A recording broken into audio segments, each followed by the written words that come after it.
Vamos aos pontos? Lá, pode ler, só os pontos. A queda da Babilônia. Isso. O surgimento dos medos e persas. As mudanças políticas dos medos e persas, geopolíticas, liberdade e tolerância religiosa. Pronto, então veja que agora é um novo poder, muda toda a estrutura e esse povo ele dava mais liberdade para aqueles que eram cativos, para aqueles que iam viver na terra, tinha uma nova política. E todos que chegavam ali tinham que submeter à lei deles. Vamos lá. Submetendo a lei dos homens. Vamos. Ponto 1. Vivendo sob o novo governo. O novo rei, Dário o Medo. Ciro e Dário tratavam da mesma pessoa? Nós já falamos que não. Nós explicamos isso, que um era o o rei em toda a Pérsia e o Dário seria mais um rei corregente local. Vamos lá. O novo governo e a sua política, organizando o novo rei, a lei e a ordem para benefício dos povos. É organizando o novo reino, né? Vamos lá. A lei. Organizando o novo reino. Então veja bem, você tem aqui um novo rei e esse novo rei vai trazer uma nova ordem para beneficiar todo o povo. Vamos lá. A lei e a nova ordem para benefício dos povos conquistados. A estrutura política do novo império. Vamos. Reformas administrativas. Satrapias. Isso. Províncias administrativas com governadores nomeados que tinham autoridade sobre assuntos civis e militares da sua região. Certo. Então veja bem, aí nós temos os 120 que funcionavam como essas satrapias, que eram como se fossem, como nós colocamos ali, governadores naqueles locais, naquelas regiões, e que eles seriam legislados pelos 3 presidentes. Exatamente. Vamos lá. Esses 3 presidentes iriam supervisionar o império e garantir que as províncias fossem bem governadas pelas leis, pelas diretrizes, e para que o rei não tivesse prejuízo. O interessante é que o texto não diz que o rei estava preocupado com as pessoas. O rei estava preocupado com o quê? Com Daniel. Com o ganho. Com o ganho. Com a gestão de dar lucro para ele, mas não era com as pessoas. Às vezes a gente pensa que um político, ele está preocupado com o bem do povo. Não, ele está preocupado em ganhar a política dele. Isso. Era assim o rei. Vamos lá. 3 presidentes ou príncipes. Supervisionar, administrar o império e garantir que as províncias fossem governadas pelas leis e diretrizes do rei. Isso. Uma política de maior tolerância. O cilindro de Ciro promovia a justiça... De Ciro. Isso. O cilindro de Ciro promovia a justiça e liberdade religiosa. Então veja que ele tem esse cilindro, era para dar liberdade ao povo em todos os aspectos. Vai. O edito de Ciro, também chamado de decreto de Ciro, possibilitou os judeus voltarem da Babilônia para Jerusalém. Isso, então você tem 2 formas aí que ele vai fazendo. Esse cilindro de Ciro. O segundo, o edito de Ciro, que na verdade vai dar a liberdade para os judeus que estavam lá voltarem para Jerusalém. Vamos lá. O diabo sempre busca uma brecha contra a nossa fé. Veja que Daniel não tinha falha com o rei, não tinha falha na lei, não tinha falha em nada, mas mesmo assim o diabo procurou brecha. Pronto. Ou seja, o mundo sem Deus, sempre eles não veem falha em nós quando nós andamos conforme a Bíblia, mas eles vão procurar criar alguma coisa. Isso. Por que Daniel era perseguido? Conduta excelente, honestidade, justiça, fidelidade. Um profissional qualificado e dedicado. Isso. O trabalho com uma vocação divina. Contribui para o bem comum. Isso. Inveja e conspiração. Os opositores de Daniel. Então veja bem, Daniel, quero dizer para os irmãos, o trabalho dele era como se fosse uma vocação. Era como se fosse um ministério. Ele trabalhou como homem público, mas lá naquela missão, porque às vezes você diz assim, quem tem chamada para ser pastor? Nem todo mundo nasceu para ser pastor. Mas você, como um grande juiz, pode desenvolver a sua função de juiz como uma vocação ministerial. Pode ser um médico, pode ser um advogado, pode ser um empresário, mas aonde você está ali, aquela profissão, você pode servir no bem comum para todos, mas também exaltar o nome de quem? De Deus. De Deus. Então, teu trabalho, jovem, pode ser uma vocação ministerial. Seja enfermeira, pedagogo, não é assim? Exatamente. C.S. Lewis foi assim, olha, C.S. Lewis não foi pastor, mas olha o quanto ele contribuiu. Emílio Conde também.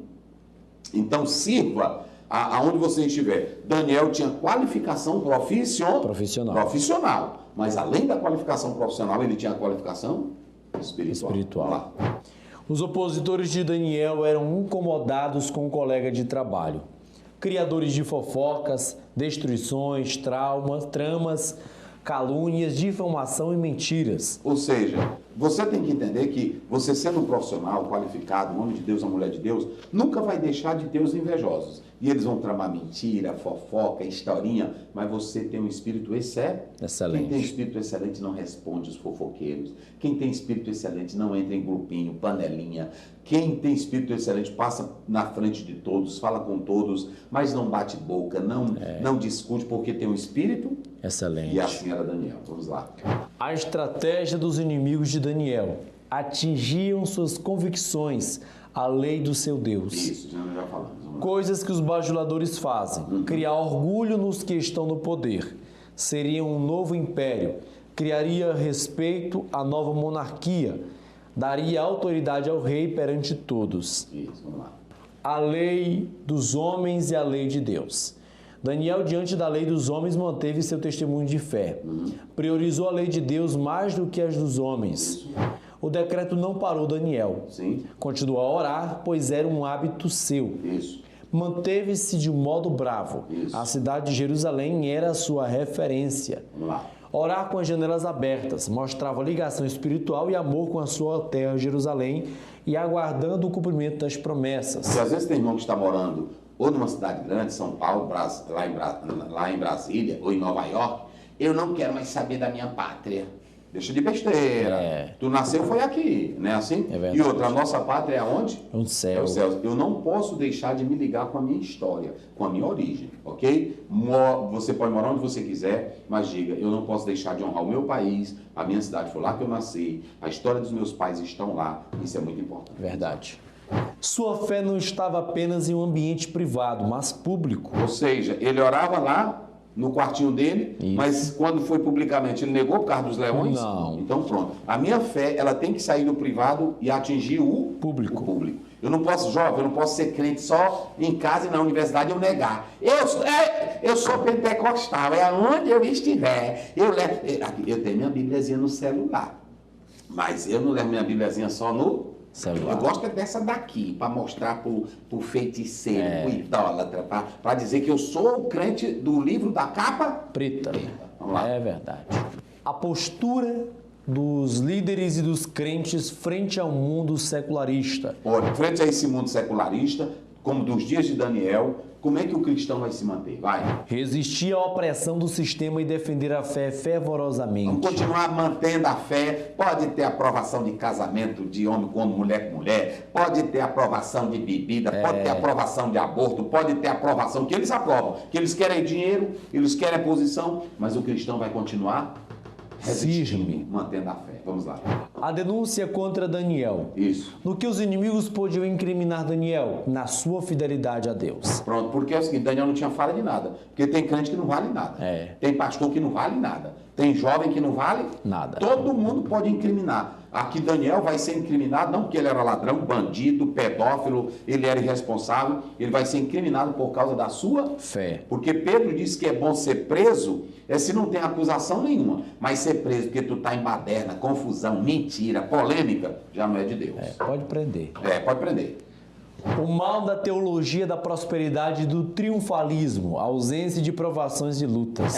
Porque é o seguinte, crente não pode sofrer. Eu não aceito ir para a cova do leão. Vai ser crente não, para tu ver. Seja fielzinho não, para tu ver. Eu sou filho do dono do mundo. Eu sou filho do dono do mundo, vai nessa. Não mantém tua fidelidade, oração todo dia não. Daniel vivia uma vida de oração 24 horas. E aconteceu isso? Então, vamos lá. As duas ações dos inimigos de Daniel. Desprezaram sua origem, manipularam o rei. Tem um jovenzinho aí que é dos hebreus. Mas Daniel ficou triste? Não. Não, porque tem irmão que não era. Irmão, estão me ridicularizando, sabe porque eu sou do interior. Quem é de oração, irmão, cresce onde tiver, pode ser até do mato. Vai. Deus fecha a boca dos leões. Vai. Daniel escolheu ficar firme na sua fé. Vai. Os resultados da coragem e da confiança em Deus. Isso. Proteção na cova e vida intocável. Vai. um milagre conhecido, mas não explicado. Ó, porque esse milagre a gente conhece, mas a gente sabe o que passou lá dentro da cova? Não. Então pronto, tem irmão que fica. Daniel, ele levantou de madrugada e o Leãozão estava lá olhando, ele pegou a mão. Rapaz, deixa de mentira. Deitou em cima do leão. Deitou em cima. Eu vi um dizendo que ele pegou, como é o nome daquilo lá? O travesseiro? Não. A da juba? Da juba, pegou a juba, botou pra cá. Eu não tô confortável. Eita! Aí tem pregador que inventa coisa. Pega só o que está no texto. Foi um milagre como? Conhecido, mas não explicado. Porque milagre não se explica. Não. Vamos. O que não podemos fazer com nossos inimigos? Retrocedê-los, não planejar o mal contra nós. Eu não posso evitar que o meu inimigo projete um mal contra nós. Mas quando eu estou em oração, quem é que vai tratar com ele? É Deus. Vai. Como cristão deve portar-se frente aos desafios culturais, políticos da atualidade, com coragem, confiança em fé e fé no Deus que pode livrar. Bora, Daniel. Senhor meu Deus, Senhor meu Pai, te damos graças, Senhor, por esta EBD, Senhor, por esta noite, Senhor, o Senhor nos tem abençoado com a Tua palavra, Pai. Continua abençoando, nos abre as portas do entendimento, Pai. Por favor, meu Deus, que venhamos ser cada vez mais como Daniel, este jovem que se manteve firme, Senhor, em meio às adversidades. Guarda-nos e livra-nos, em nome de Jesus. Amém. Amém, Jesus. A graça de nosso Senhor Jesus Cristo, o amor de Deus, a comunhão e a consolação do Espírito Santo seja com toda a juventude, que todos digam. Amém. Amém.